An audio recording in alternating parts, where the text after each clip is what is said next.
Thánh Thần. Amen. Chúng con lạy ơn Đức Chúa Thánh Thần thiêng liêng sáng láng vô cùng.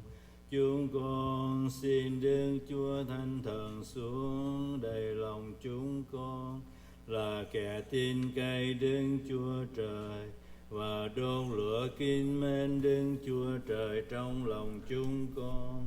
Chúng con xin Đức Chúa Trời cho Đức Chúa Thánh Thần xuống.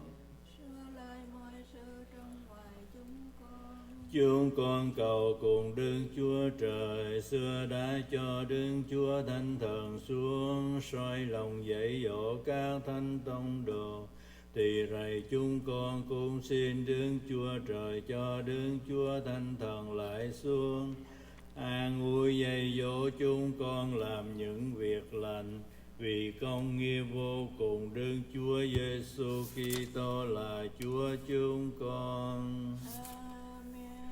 Lạy Chúa con, Chúa là Đức trọn tốt trọn lành vô cùng. Chúa đã dâng nên con và cho con Chúa ra đời, chịu nạn chịu chết vì con, mà con đã cả lòng phản nghịch lỗi nghĩa cùng Chúa, thì con lo buồn đau đớn, cùng chê ghét mọi tội con trên hết mọi sự. Con dốc lòng chữa cải và nhờ ơn Chúa, thì con sẽ lánh xa diệt tội, cùng làm việc đền tội cho xứng. Amen. Đạo Đức Chúa Trời có 10 điều răn.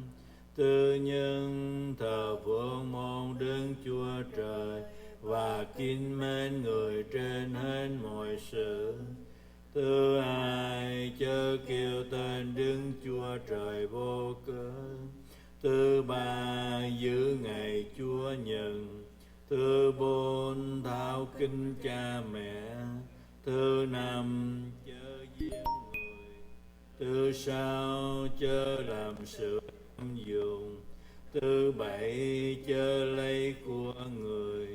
Thứ tám, chớ làm chứng dối. Thứ chín, chớ muốn vợ chồng người. Thứ 10, chớ tham của người. 10 điều răn ấy tóm về hai này mà chớ. Trước kính mến một Đức Chúa Trời trên hết mọi sự, sau lại yêu người như mình ta vậy. Amen. Có 6 điều răn. Thứ nhân, xem lễ ngày Chúa Nhật cùng các ngày lễ buồn. Thứ hai, chớ làm việc sáng ngày Chúa Nhật cùng các ngày lễ buồn. Thứ ba, xưng tôi trong một năm ít là một lần. Thứ bốn, chiêu mến Thánh Đức Chúa Giêsu trong mùa phục sinh. Thứ năm, giữ chay những ngày hội thánh buồn. Thứ sáu, kiêng thịt ngày thứ sáu cùng những ngày khác hội thánh dạy. Đạo Đức Chúa Trời có 7 phép bi tinh. Thứ nhân là phép rửa tội. Thứ hai là phép thêm sức. Thứ ba là phép mình thánh Chúa. Thứ bốn là phép giải tội. Thứ năm là phép xưng dầu thánh. Thứ sáu là phép truyền chứng thánh. Thứ bảy là phép hôn phối.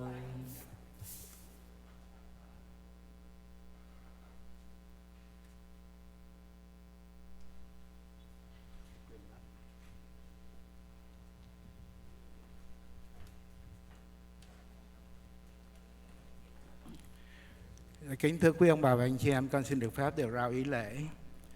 Gia đình ông bà Nguyễn Hiện Dung xin lễ cầu cho linh hồn Giuse và Ine. Xin lễ cầu cho linh hồn Phaolô và Magdalena. Xin lễ cầu cho linh hồn Tomaso, Nguyễn Trung Tá. Một gia đình xin 2 lễ, một lễ cầu cho linh hồn Tomaso, một lễ cầu cho linh hồn tiên nhân. Một gia đình xin lễ cho linh hồn Dư Xe Bùi Văn Thái vừa mới qua đời. Một gia đình xin lễ cầu cho linh hồn An Tôn. Bà Từ xin 2 lễ, một lễ cầu cho linh hồn Dư Xe, một lễ cầu cho các linh hồn. Bà Từ xin 2 lễ, một lễ cầu cho linh hồn Gioan Bautista, một lễ cầu cho linh hồn Maria. Gia đình Hương xin 2 lễ, một lễ cầu cho linh hồn Maria, một lễ cầu bình an. Gia đình Chí Oanh xin 2 lễ, một lễ cầu cho linh hồn Maria, một lễ cầu bình an. Ông bà Ninh xin 2 lễ, một lễ cầu cho linh hồn tiên nhân, một lễ cầu cho linh hồn Maria.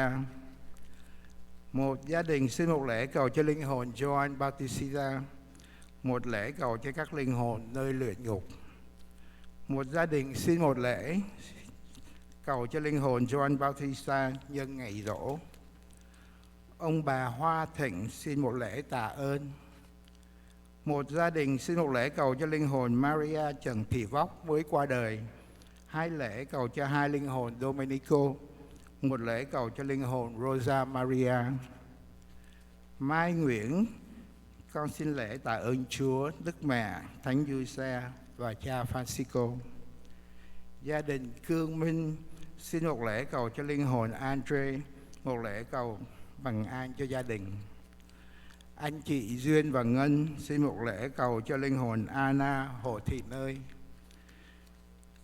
Một gia đình cầu cho linh hồn Giuse và Maria. Anh chị Dũng và Ngọc Anh xin lễ cho gia đình dỗ 100 ngày cho linh hồn Agnes. Một gia đình xin lễ cầu cho linh hồn Maria Trần Thị Vóc mới qua đời. Một người xin 2 lễ, một lễ xin cầu cho các linh hồn và một lễ cho sự bình an trong tâm hồn, luôn biết kiên trì, cùng biết vâng theo thánh ý Chúa. Một người xin một lễ cầu cho linh hồn Anton và Maria. Một gia đình xin 4 lễ, một lễ dễ cầu cho linh hồn Giuse, một lễ cầu cho linh hồn Maria và 2 lễ cầu cho linh hồn Giuse. Gia đình Tin và Mai xin lễ cầu cho linh hồn Giuse Mai Năng Định, cầu cho linh hồn Bernardo Mai Định Hoàng, cầu cho linh hồn Maria Phạm Thị Xuyến, cầu cho linh hồn Hilario Mai Huệ, cầu cho linh hồn Benaventura Mai Lâm, cầu cho linh hồn Maria Mai Thị Thẩm. Gia đình Tin Mai xin lễ cầu cho linh hồn Francisco Xavier Mai Xuân Nghị, cầu cho linh hồn Maria Phạm Thị Loan, cầu cho linh hồn Giuse Mai Xuân Trung, cầu cho linh hồn Maria Mai Thị Xuân Tiên, cầu cho linh hồn Maria Đồng Thị Tho. Gia đình Tin và Vân Mai xin lễ cầu cho linh hồn ông Phêrô Huỳnh Long Hội vừa mới qua đời. Bà Nguyễn Văn Thu xin lễ cầu cho linh hồn con dâu là Maria Trần Thị Vóc mới qua đời. Con xin có vài thông báo nho nhỏ. Hôm nay chúng ta sẽ có xin tiền lần thứ 2 để cho quỹ mục vụ của giáo xứ, và sẽ có quý anh chị trong ban phục vụ sẽ đến xin tiền. Bắt đầu tuần sau chúng ta sẽ nhận được tờ hiệp thông. Xin mời quý ông bà và anh chị em đi dự thánh lễ nhận tờ hiệp thông. Mấy tháng nay trên trung tâm công giáo họ không có in cái đó. Và con cũng xin được nhắc một lần nữa là ngày thứ 3 chúng ta vẫn có lễ Việt Nam vào lúc 6:30, bắt đầu lúc 6 giờ là có chầu. Con xin mời quý ông bà và anh chị em chúng ta cùng đứng dậy để đón cha chủ tế bắt đầu tham dự thánh lễ.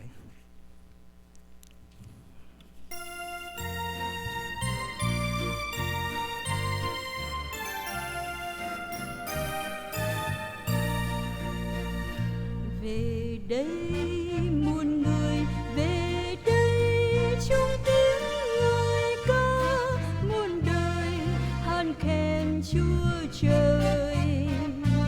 Về đây muôn người, về đây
nhân ơn Cha và Con và Thánh Thần. Amen.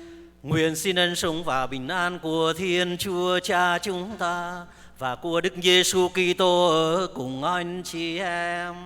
Và ở cùng Cha. Cùng với thầy phó tế, Trần Đức xin có lời kính chào quý cụ, quý ông bà và anh chị em đang tham dự thánh lễ của Cộng đoàn Dân Chúa chiều hôm nay.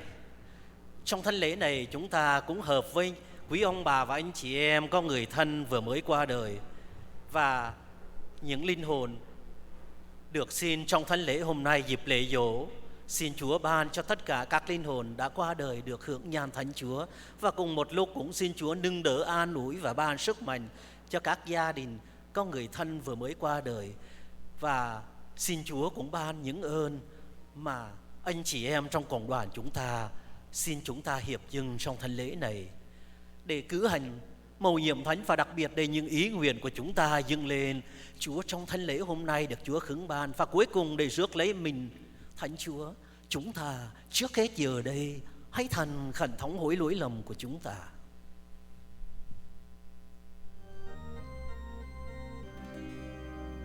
Xin Chúa thương xót chúng con. Xin Chúa thương xót chúng con.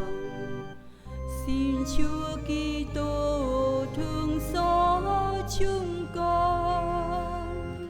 Xin Chúa Kitô thương xót chúng con.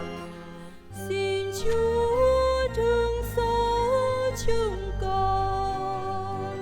Xin Chúa thương xót chúng con.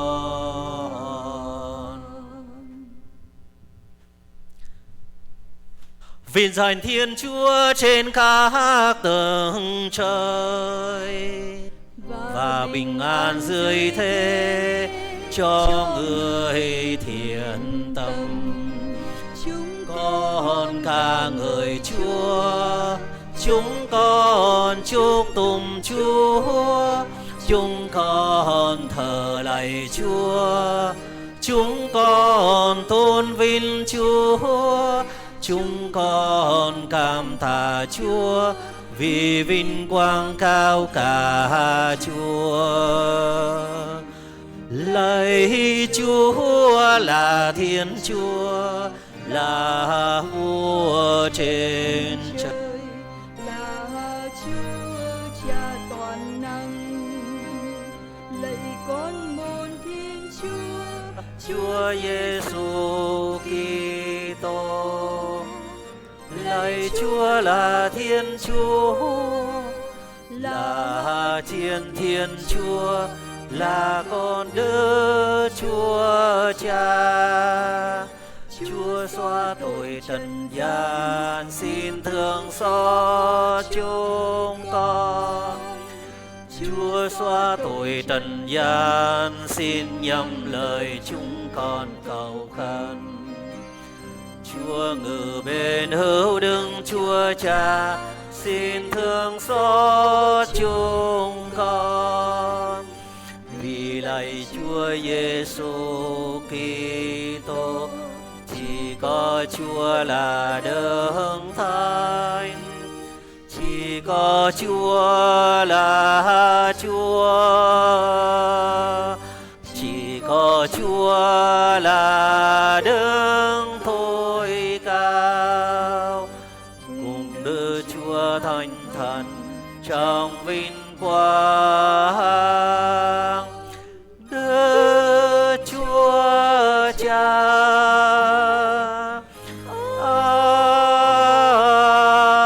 Amen. Chúng ta hãy cầu nguyện. Lạy Chúa, chỉ có Chúa mới làm cho chúng con được nên một lòng một ý. Xin cho tất cả chúng con biết yêu luật Chúa truyền và mong điều Chúa hứa, để dầu sống ở giữa cảnh thế sự thăng trầm, chúng con vẫn một lòng thiết tha với cõi phúc chân thật. Chúng con cầu xin nhờ Đức Giêsu Kitô con Chúa và là Chúa chúng con, đứng hằng sống và hiến trí cùng Chúa trong sự hợp nhất của Chúa Thánh Thần đến muôn đời. Amen. Xin kính mời an tọa.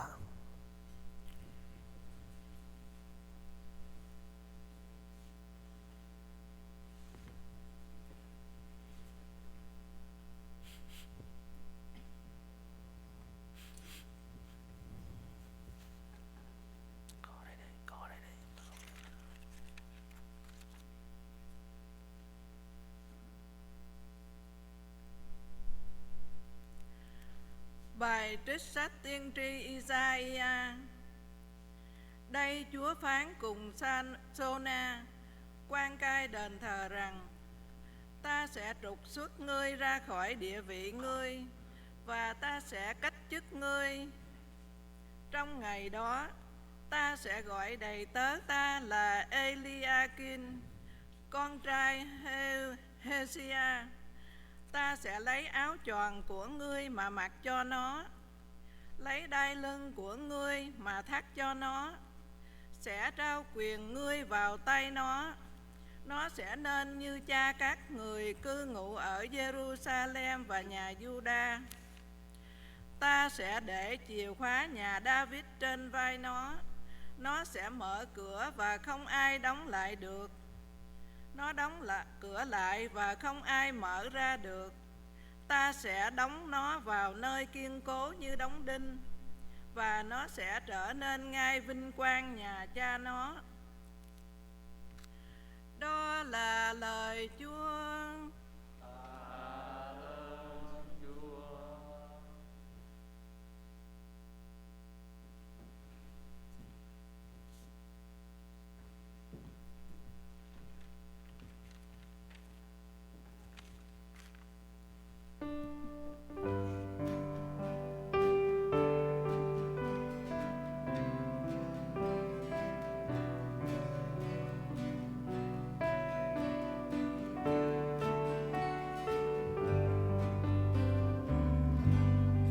Lạy Chúa, lòng nhân hậu Chúa tồn tại muôn đời.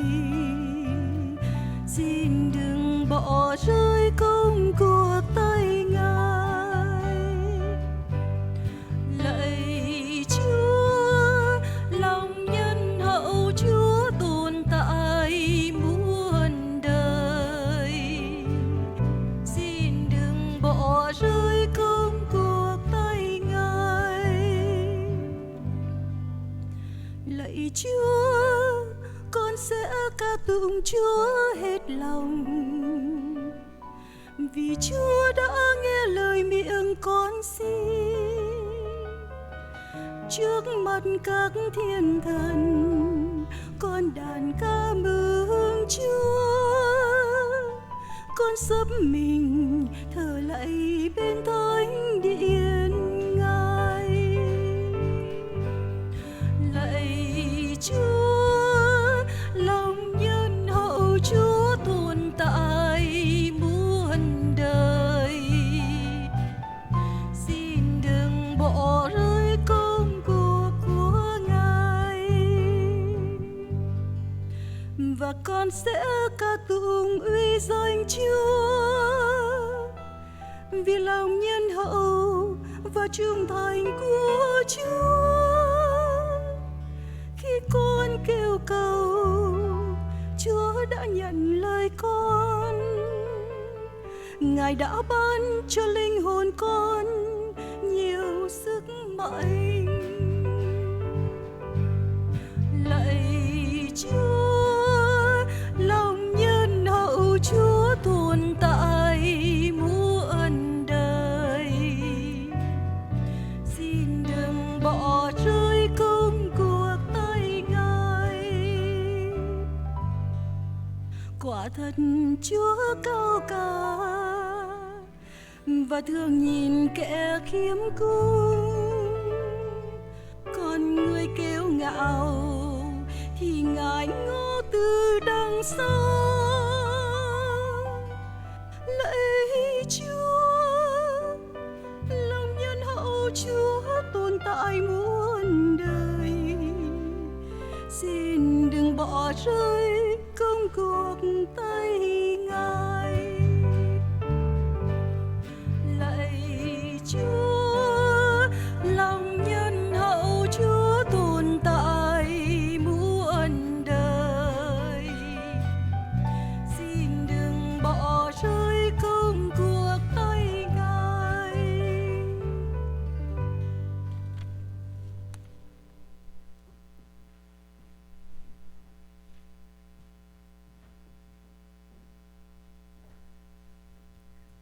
Bài trích thư Thánh Phaolô tông đồ gửi tín hữu Roma. Ôi thẳm sâu thay sự giàu có, thượng trí và thông biết của Thiên Chúa. Sự phán quyết của người làm sao hiểu được, và đường lối của người làm sao dò được. Vì chưng nào ai biết được ý Chúa, hoặc ai đã làm cố vấn cho người, hay ai đã cho người trước để người sẽ trả lại sau. Vì mọi sự đều do người, nhờ người và trong người. Nguyện người được vinh quang đến muôn đời. Amen. Đó là lời Chúa.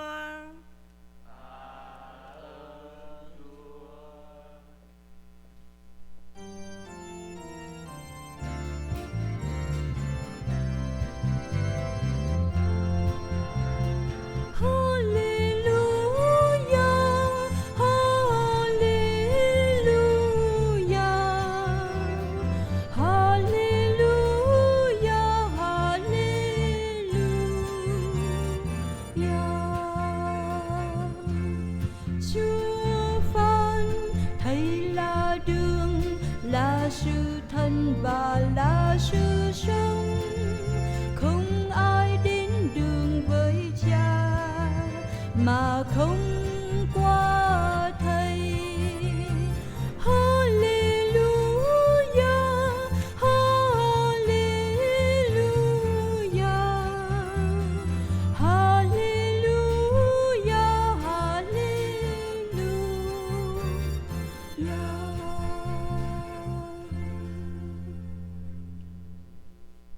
Chúa ở cùng anh chị em và ở cùng Thầy. Tin mừng Chúa Giêsu Kitô theo Thánh Matthew. Lạy Chúa, vinh danh Chúa. Khi ấy, Chúa Giêsu đến địa hạt thành Caesarea của Philippe và hỏi các môn đệ rằng: người ta bảo con người là ai? Các ông thưa: người thì bảo là Gioan Tẩy Giả, kẻ thì bảo là Elia, kẻ khác là bảo là Jeremia hay một tiên tri nào đó. Chúa Giêsu nói với các ông: phần các con bảo thầy là ai?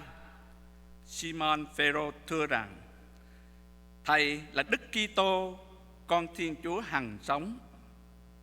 Chúa Giêsu trả lời rằng: hỡi Simon, con ông Giô-na, con có phúc vì chẳng phải xác thịt hay máu huyết mặc khải cho con, nhưng là Cha thầy đấng ngự trên trời. Vậy thầy bảo cho con biết, con là đá. Trên đá này thầy sẽ xây giáo hội của thầy, và cửa địa ngục sẽ không thắng được. Thầy sẽ trao cho con chìa khóa nước trời. Sự gì con cầm buộc dưới đất, trên trời cũng cầm buộc, và sự gì con cởi mở dưới đất, trên trời cũng cởi mở. Bấy giờ người truyền cho các môn đệ: đừng nói với ai rằng người là Đức Kitô. Đó là lời Chúa. Lạy Chúa Kitô, ngợi khen Chúa.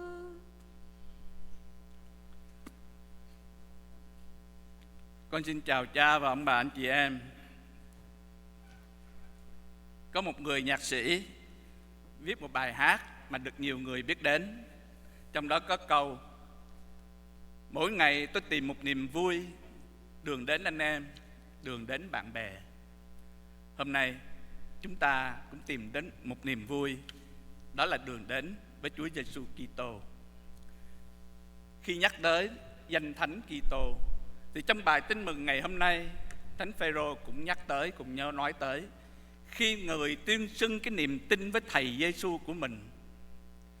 Thầy chính là con Thiên Chúa hằng sống, Thầy chính là Đức Kitô.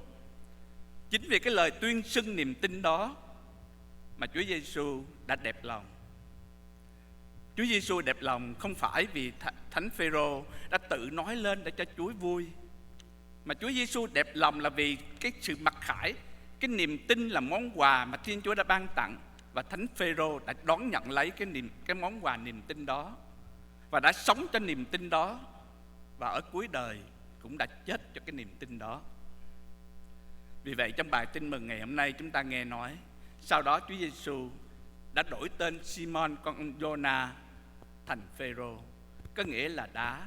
Và trên viên đá đó Chúa đã xây giáo hội và đã đặt cho thánh Phêrô là vị giáo hoàng đầu tiên, không phải vì tài năng của ông mà chính là vì niềm tin. Tuy nhiên những người Do Thái như chúng ta vừa nghe, họ không chấp nhận, họ không tin rằng Chúa Giêsu là Thiên Chúa trở lại, mà họ chỉ cho rằng Chúa Giêsu chỉ là một trong những tiên tri lớn được sai đến, như là trong thời Cựu Ước, như là tiên tri Elia, tiên tri Jeremiah, hay ngay cả như Thánh Gioan Tẩy Giả. Tuy nhiên với chúng ta là người của Tân Ước, chúng ta là môn đệ của Chúa Giêsu. Chúng ta đã cùng với Thánh Phêrô, chúng ta có một niềm tin rằng Chúa Giêsu chính là con Thiên Chúa hằng sống, là Đức Kitô. Có một anh bạn trẻ học lớp giáo lý dự tòng của con. Anh hỏi một câu hỏi rất hay: Chúa Giêsu Kitô, vậy Giêsu nghĩa là gì và Kitô nghĩa là gì? Hầu hết ông bà anh chị em ở đây cũng đã biết ý nghĩa của hai từ đó. Tuy nhiên cho phép con có một lời giải thích thật ngắn cho những người bạn trẻ. Có nghĩa là cứu độ. Chúa Giêsu đến với trần gian này trong 33 năm không phải để chơi, cũng không phải để đi du lịch, mà Chúa đến để ban ơn cứu độ, để đánh tan đi cái bóng tối của tội lỗi, để đưa đến ánh sáng của nước trời. Chúa đến để cứu. Và cái từ Kitô thật ra không phải là một cái tên, mà từ Kitô có từ cái tiếng Hebrew, tiếng Do Thái Messiah, sau đó dịch qua tiếng Hy Lạp là Christus, rồi tới tiếng Anh là Christ, và về tới Việt Nam chúng ta thì phiên âm lại là Kitô. Vì vậy Kitô hay là Messiah hay là Christus hay là Christ có nghĩa là đấng đã được sức giàu. Chúa Giêsu Kitô là Thiên Chúa, là đấng đã được sức giàu để ban ơn cứu độ. Đó là niềm tin của mỗi người chúng ta. Tuy nhiên chúng ta chỉ cảm nhận được niềm tin đó qua chính đời sống của chúng ta mỗi ngày. Thí dụ như nghe một lời nói nào đó đánh động lòng mình, hay chứng kiến một hành động nào đó, một việc làm nào đó đầy nhân đức, hay cả ngay trong cái đời sống của mỗi người chúng ta. Thí dụ như trước đây chúng ta gặp một tai nạn nào đó, hoặc là một căn bệnh nào đó. Nếu nghĩ lại bình thường thì tai nạn đó có thể là rất là dữ, có thể làm cho chết chóc hoặc là bị thương nặng, hoặc là căn bệnh đó có thể làm cho đau đớn, nhưng tất cả được bình an.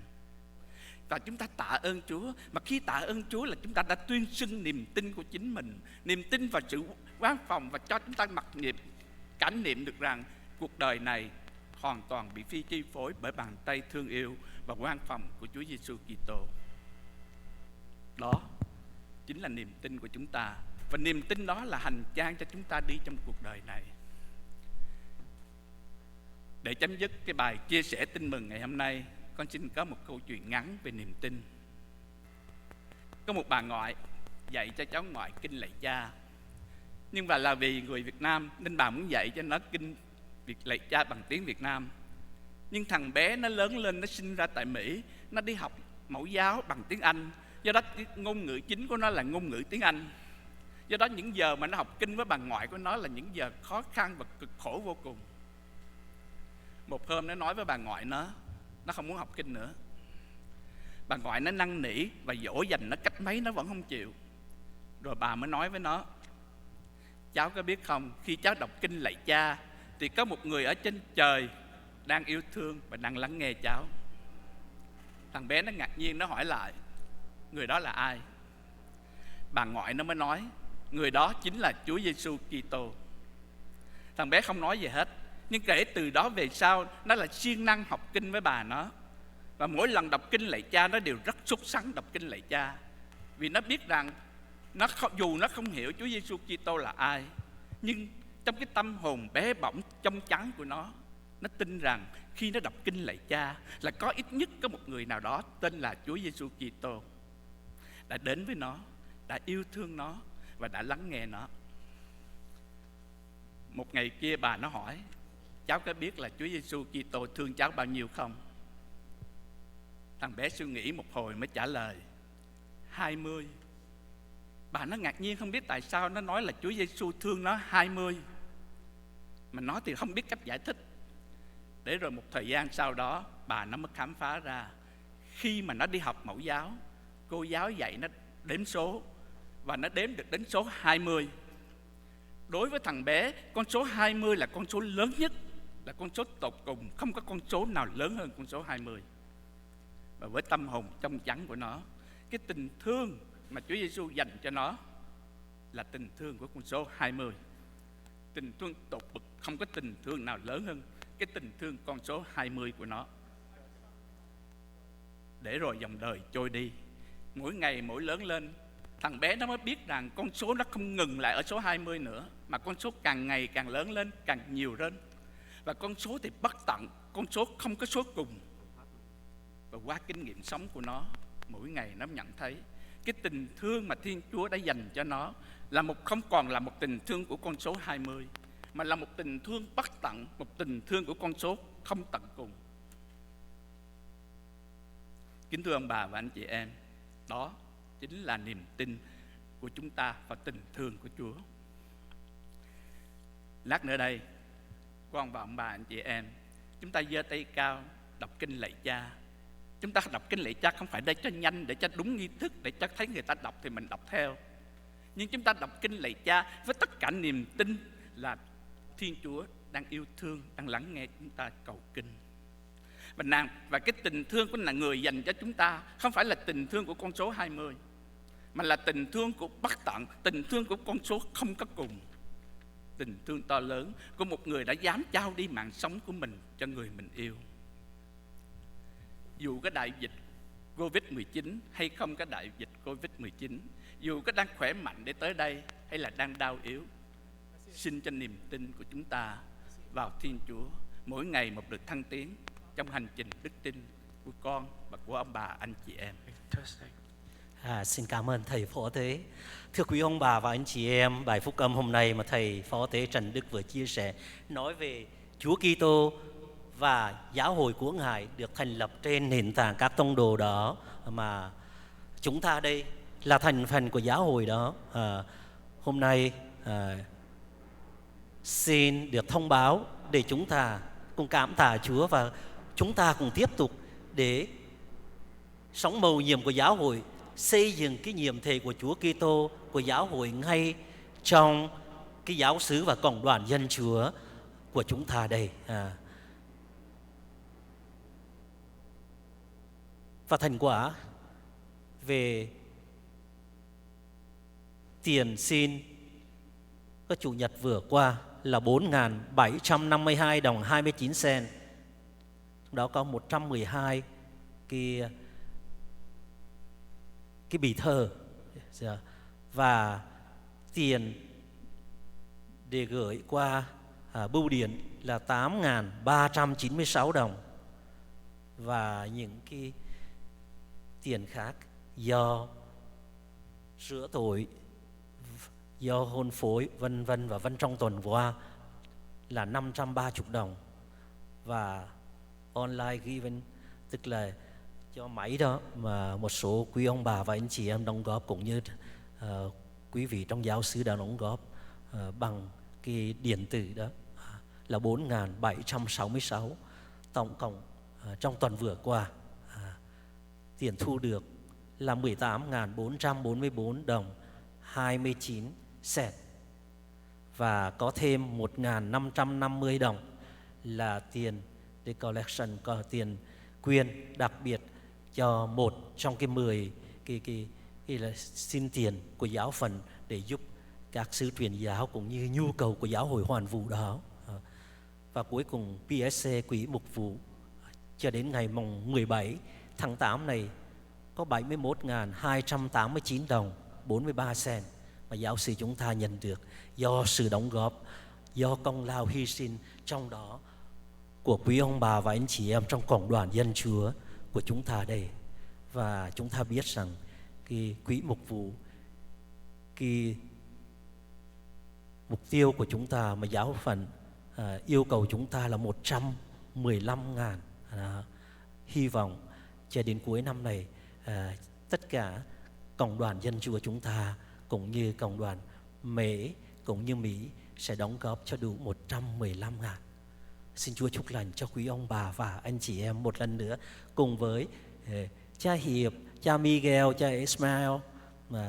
Xin có lời cảm ơn quý ông bà và anh chị em có mặt cũng như không có mặt trong thánh lễ hôm nay về tất cả những gì quý ông bà đã đóng góp, đã cộng tác với giáo xứ để xây dựng giáo hội Hoàn Vũ cũng như cách riêng giáo hội địa phương là giáo phận Orange, và đặc biệt hơn nữa là giáo xứ của chúng ta đang cần đến sự đóng góp, sự hy sinh và chia sẻ của quý ông bà và anh chị em.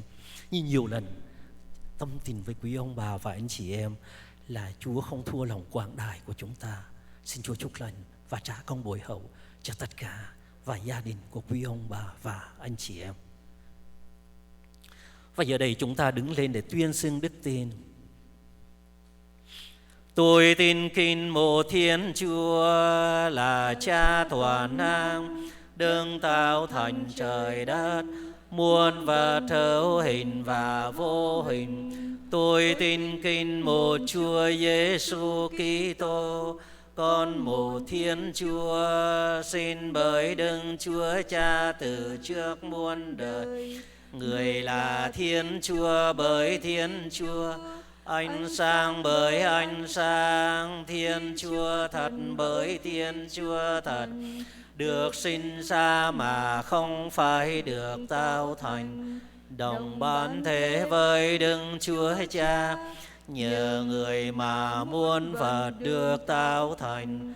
Vì loài người chúng ta và để cứu rỗi chúng ta, người đã từ trời xuống thế bởi phép Đức Chúa Thánh Thần. Người đã nhập thể trong lòng trinh nữ Maria và đã làm người. Người chịu đóng đinh vào thập giá vì chúng ta, thời quan Phong Siô Phi-la-tô.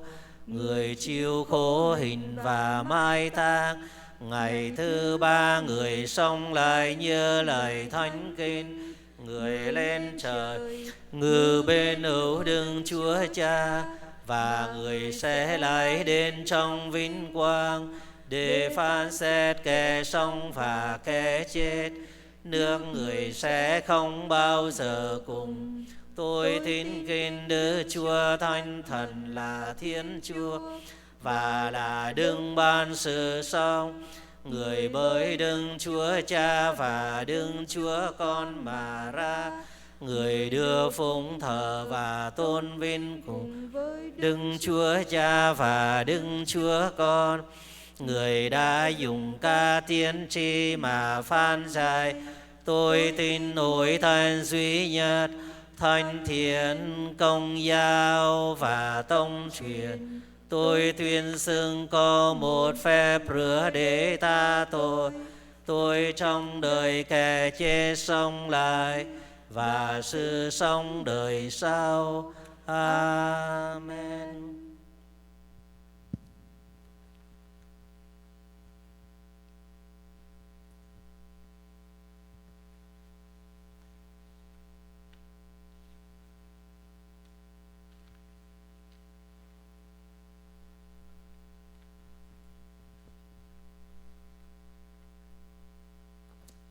Anh chị em thân mến, với niềm tin yêu và tri ân, giờ đây chúng ta cùng dâng lên Chúa là Cha những ý nguyện sau đây để cầu cho giáo hội, cầu cho công việc truyền giáo và đặc biệt cho những nhu cầu của cuộc sống giáo xứ của chúng ta. Cầu cho Đức Thánh Cha và hàng mục tử Chúa được bình an và khỏe mạnh trên bước đường dẫn dắt đoàn chiên Chúa ở trần gian. Chúng ta cầu xin Chúa. Xin Chúa nhậm lời chúng con. Cầu cho các Kitô hữu luôn vững tin vào Chúa Giêsu là Đức Kitô trong cuộc sống hàng ngày qua yêu thương và bác ái. Chúng ta cầu xin Chúa. Xin Chúa nhậm lời chúng con. Xin Chúa giúp chúng con nhận biết Chúa không phải bằng tri thức mà còn bằng cả cuộc sống của chúng con trong yêu thương và hiệp nhất. Chúng ta cầu xin Chúa. Xin Chúa nhậm lời chúng con. Chúng ta cầu nguyện cho anh Philippe là con rể của ông bà Lui, đang đau nặng vào giai đoạn 4 của ung thư, và cầu cho những người đang đau yếu trong cộng đoàn. Chúng ta cầu xin Chúa. Xin Chúa nhậm lời chúng con. Xin Chúa thương đón nhận các thân nhân bằng hữu đã qua đời và các linh hồn có ý chỉ sinh lễ hôm nay. Linh hồn Giuse, Anton, Maria, Gioan Bautista, Anna, Domenico, Rosa Maria, Tommaso, Andre, Agnes, Phêrô, Paulo, Madalena, Ine, Giuse, Bernardo, Hilario, Benaventure được phục sinh với Chúa trong nước thiên đàng.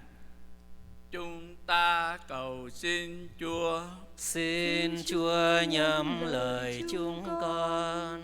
Nhờ lời chuyển cầu của Thánh Tông đồ Phêrô, mỗi người hãy dâng lên Thiên Chúa lời cảm tạ và những ước nguyện riêng tư của mình.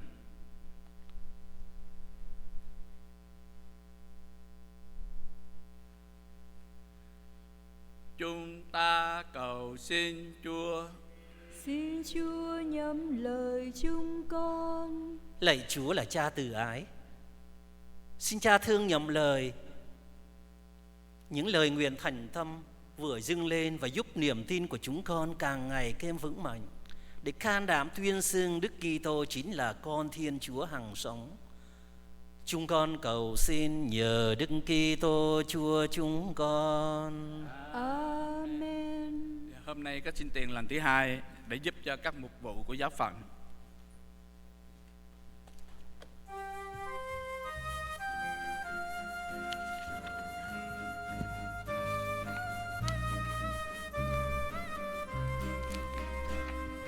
Này đoàn con kính dâng lên để bánh rượu tình yêu, cùng buồn vui tháng năm qua, xin tín dâng Cha hiền. Xin Cha thương đón nhận rượu bánh đoàn con dâng, cho bánh rượu thơm nên thần lương nuôi sống cho đoàn con. Này đoàn con kính dâng lên Thiên Chúa nguồn tình thương, đời cần lao những lo âu, thao thức bao đêm trường. Xin Cha thương đón nhận rượu bánh đoàn con dâng, cho bánh rượu thơm nên thần lương nuôi sống cho đoàn con. Anh chị em hãy cầu nguyện để hy lễ của tôi cũng là của anh chị em, được Thiên Chúa là Cha toàn năng chấp nhận. Xin Chúa nhận hy lễ bởi tay Cha, để ca tụng tôn vinh danh Chúa và hữu ích cho chúng ta cùng toàn thể hội thánh người. Lạy Chúa nhân từ, Chúa đã dùng hiến tế duy nhất của Đức Kitô để quy tụ một đoàn con đông đảo. Xin thương tình ban cho giáo hội ơn hiệp nhất và bình an. Chúng con cầu xin nhờ Đức Kitô Chúa chúng con. Amen. Chúa ở cùng anh chị em Và ở cùng Cha. hãy nâng tâm hồn lên. Chúng con đang hướng về Chúa. Hãy tạ ơn Chúa là Thiên Chúa chúng ta. Thật là chính đáng. Lạy Chúa là Cha chi thân, là Thiên Chúa toàn năng hằng hữu. Chúng con cảm tạ Chúa mọi nơi mọi lúc. Nhờ Đức Kitô Chúa chúng con thật là chính đáng phải đạo và đem lại ơn cứu độ cho chúng con. Vì chính người khi sinh ra đã đổi mới con người cũ, khi chịu khổ hình đã tẩy xóa tội lỗi chúng con, Khi từ cõi chết sống lại đã khai lối vào chốn trường sinh, và khi lên cùng Chúa là Cha, người đã mở cửa nước trời. Vì thế cùng với toàn thể thiên thần và các thánh, chúng con hát bài ca chúc tụng Chúa và không ngừng tung hô rằng: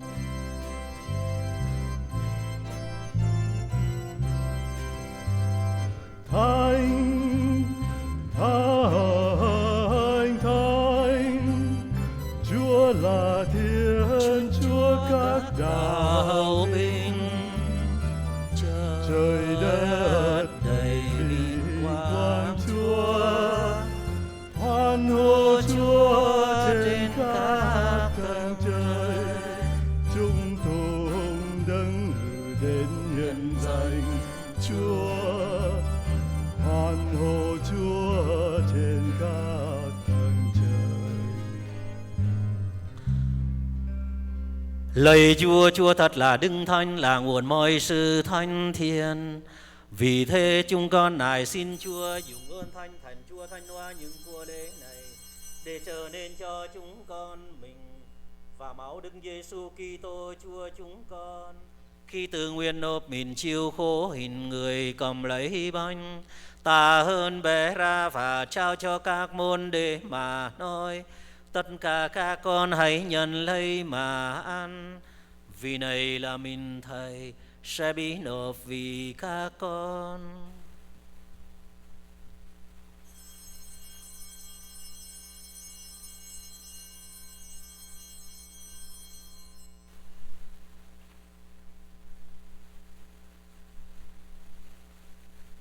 Cùng một thế thức cây sau bữa ăn thôi, người cầm lấy chén cũng tạ ơn trao cho các môn đệ mà nói: tất cả các con hãy nhận lấy mà uống, vì này là chén máu Thầy, máu giao ước mới và vĩnh cửu sẽ đổ ra cho các con và nhiều người được tha tội.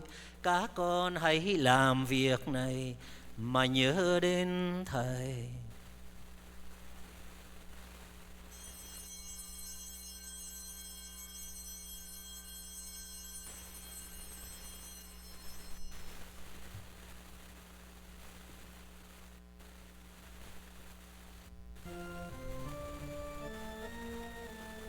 Đây là mầu nhiệm đức tin. Lạy Chúa, chúng con loan truyền Chúa chịu chết và tuyên xưng Chúa sống lại cho tới khi Chúa đến. Vì vậy lạy Chúa, khi kinh nhớ con Chúa chịu chết và sống lại, chúng con dâng lên Chúa bánh trường sinh và chén cứu độ để tạ ơn Chúa, vì Chúa đã thương cho chúng con được xứng đáng hầu cận trước tôn nhan và phụng sự Chúa. Chúng con tha thiết nài xin Chúa cho chúng con, khi thông phần mình vào máu Đức Kitô, được quy tụ nên một nhờ Chúa Thánh Thần.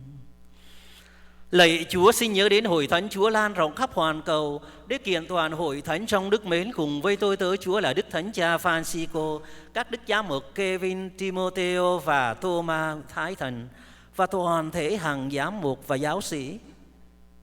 Xin Chúa cùng nhớ đến anh chị em chúng con đang an nghỉ trong niềm hy vọng sống lại, và mọi người, đặc biệt các bậc tổ tiên, ông bà, cha mẹ và thân bằng quyến thuộc chúng con đã ly trần trong tình thương của Chúa.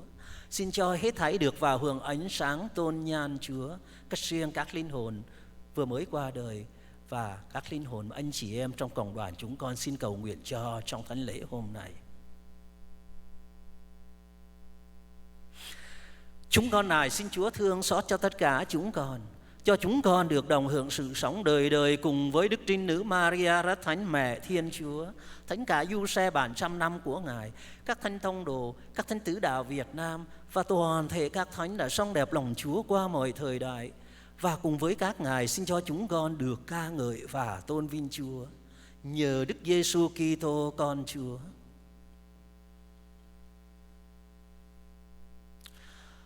Xin nhờ người với người và trong người mà mọi danh dự và vinh quang đều quy về Chúa là Cha toàn năng, trong sự hợp nhất của Chúa Thánh Thần đến muôn đời. Amen. Amen.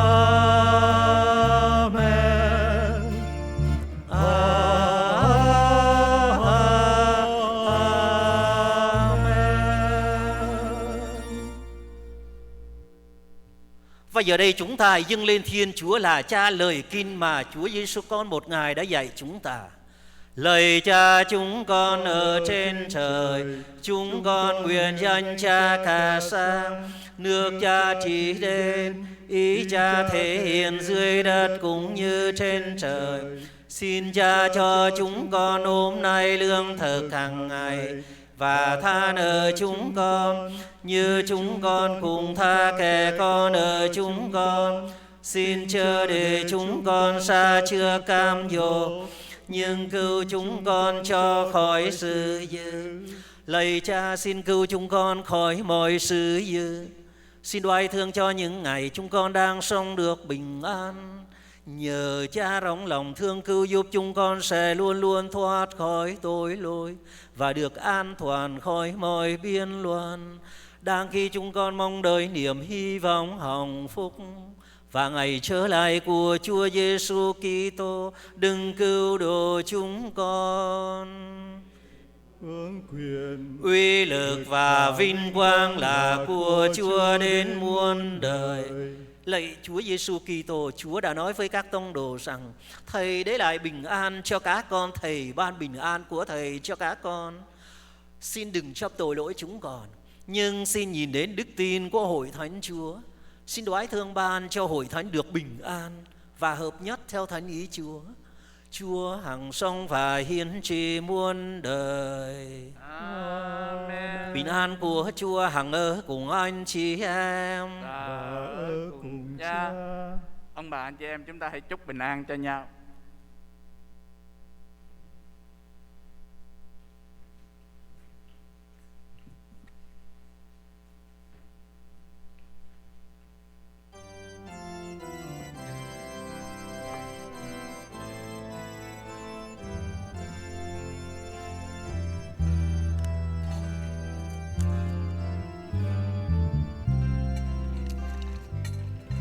Lạy Chiến Thiên Chúa, đấng xóa tội trần gian, xin thương xót chúng con. Lạy Chiến Thiên Chúa, đấng xóa tội trần gian, xin thương xót chúng con. Lạy Chiến Thiên Chúa, đấng xóa tội trần gian, xin ban bình an cho chúng con.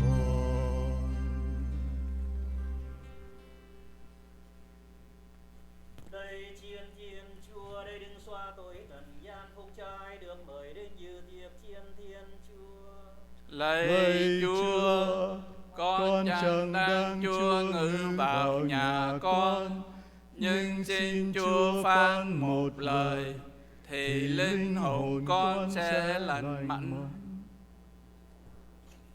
Anh chị em rất thân mến trong Chúa Kitô, chúng ta giờ đây hãy thưa với Chúa Giêsu lời kinh mà giáo hội giúp chúng ta để nói lên lòng tri ân vì mình Thánh Chúa mà chúng ta rước lấy là mầm của sự sống lại ngay cả phần xác và là nguồn an ủi và sức mạnh cho cuộc đời chương thế của chúng ta. Lạy Đức Chúa Giêsu, con tin thật Chúa ngự trong bi tích mình thánh.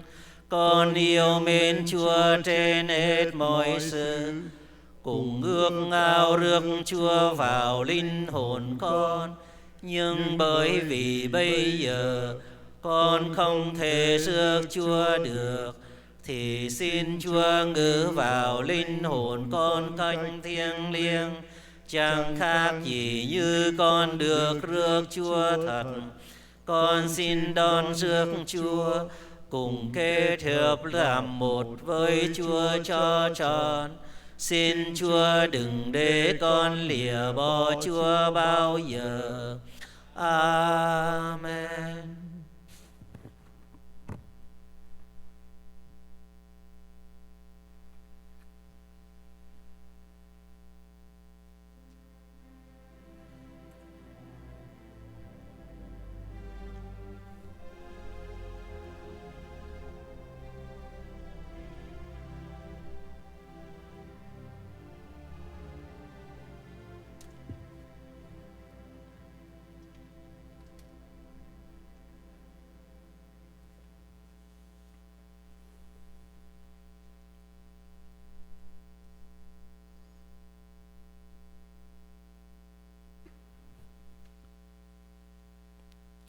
Chúng ta hãy cầu nguyện.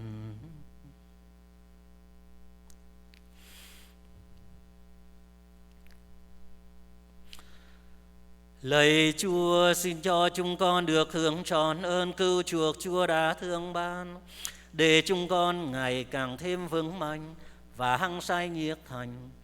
Chúng con cầu xin nhờ Đức Kitô Chúa chúng con. Amen. Mà xin quý vị an tọa. Thầy Phó Tế Trần Đức xin có ít lời. Con xin có thông báo về lớp giáo lý từ lớp 1 cho tới lớp 8 và lớp thêm sức 1 và thêm sức 2, cũng như lớp giáo lý dự tòng cho những người lớn. Năm nay chúng ta sẽ bắt đầu học vào chắc của tuần cuối tháng 9 sau khi chúng con có kết hợp với lại cha quản xứ. Chúng ta lớp giáo lý năm nay niên khóa này sẽ học qua online chứ không có qua Zoom. Và con xin Long Bà tuần tới, 2 tuần tới nữa chúng con sẽ phát đơn ra. Con xin các phụ huynh cho các con em tiếp tục học giáo lý. Thì thay vì quý vị cho con em nó ở nhà nó chơi hoặc là nó chơi game, thì cho nó ở học giáo lý qua Zoom chỉ có chừng 45 phút đến 1 tiếng thôi. Nếu mà nhiều hơn nữa là bắt đầu nó ngồi, nó ngã, nó nghiêng, nó học không được. Do đó thay vì để cho nó không làm gì hoặc là nó chơi, thì cho nó giờ đó nó vào Zoom học với các thầy cô, học được chữ gì hay chữ nấy. Và niên khóa năm tới chúng con chỉ thâu có 20 đồng thôi. 20 đồng không phải là để trả lương cho các thầy cô, bởi vì chúng con và các thầy cô làm việc không lương. 20 đồng đó là trả cả niên khóa để chi phí cho những cái gì nó cần có hoặc là online. Do đó tuần tới chúng con sẽ bắt đầu phát đơn ra, ông bà anh chị em nào gặp con hoặc gặp các thầy cô để nhận đơn và cho con em học thay đổi từ mỗi thứ Bảy. Có thể là lớp 1 thì giờ này, lớp 2 thì giờ này, lớp 3 thì giờ kia, không quá 45 phút. Ở nhà chúng con quyết định là nếu có một em chúng con vẫn dạy được chữ gì hay chữ nấy. Do đó xin ông bà phụ huynh cho phép các con em tiếp tục học giáo lý. Xin thay mặt cho Cộng đoàn Dân Chúa và Giáo xứ La Purissima để cảm ơn thầy Phó Tế Trần Đức mấy năm sau này đã thay mặt quý cha với các thầy để phụ trách giáo lý song ngữ, đặc biệt cho Cộng đoàn Công giáo Việt Nam của chúng ta. Không biết nói gì hơn, xin quý vị để nói lên lòng tri ân đối với thầy và quý thầy cô cộng tác với thầy Phó Tế. Chúng ta hãy kêu gọi con em của chúng ta tham gia, và đặc biệt là online đó rất dễ dàng, không có sợ gì, không mất gì hết đó. Mà như thầy vừa thông báo, một tuần có 1 giờ thôi, để giúp con em của chúng ta đào sâu hiểu biết thêm về giáo lý, và đặc biệt để sống đức tin, nhất là trong thời buổi này đó. Xin cảm ơn thầy Phó Tế và quý thầy cô. Xin đứng lên. Lạy ơn Tổng lãnh Thiên Thần Michael, xin giúp chúng con trong cơn giao chiến, đánh phá sự hiểm ác mưu sâu quỷ dữ. Chúng con sắp mình nguyện xin Chúa chế trí nó, cùng xin nguyên soái cơ binh trên trời lấy quyền phép Chúa, mà Sa-tan cùng các quỷ dữ đang rong ruổi khắp thế, làm hại các linh hồn, bắt chúng giam cầm trong hỏa ngục. Amen. Chúa ở cùng anh chị em và ở cùng cha. Xin Thiên Chúa toàn năng là Cha và Con và Thánh Thần ban phúc lành cho anh chị em. Amen. Tạ ơn Chúa.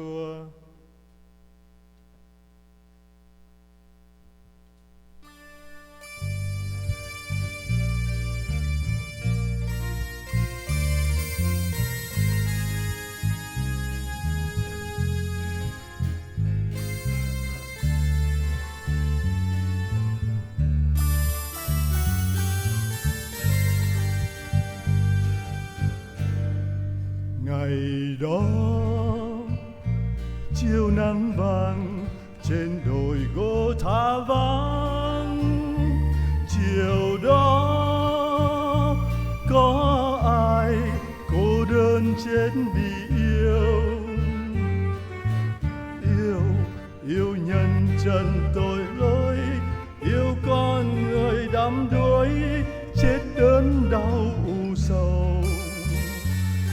Người đó là Chúa Trời, là người nơi dương thế, tình mến chứa tràn trên khơi mắn buồn vương. Cơn đau bừng rực sáng, yêu thương bằng cái chết, tiếng yêu càng vòng đêm trường. Xin Ngài thương ban cho con một tình yêu nồng thắm, đám lại mối tình xưa. Yêu cho con yêu thầm tư, cho con say tình Ngài giữa lòng đời hôm nay. Và nhớ nay hỡi người trong cuộc đời dương thế, Ngài đã chết đi mang thương mến người ơi. Xin cho đừng quên lãng, yêu thương đừng gian dối, chứng nhân cho Ngài giữa đời. Xin Ngài thương ban cho con một niềm tin mạnh mẽ, dẫu đời lắm khổ đau. Xin cho con yêu mọi người, cho con đi vào đời, dẫu cuộc đời chua cay. Và nhớ nay hỡi người trong cuộc đời dương thế, Ngài đã chết đi mang thương mến người ơi. Xin cho tôi đừng quên lãng, yêu thương đừng gian dối, chứng nhân cho Ngài giữa đời.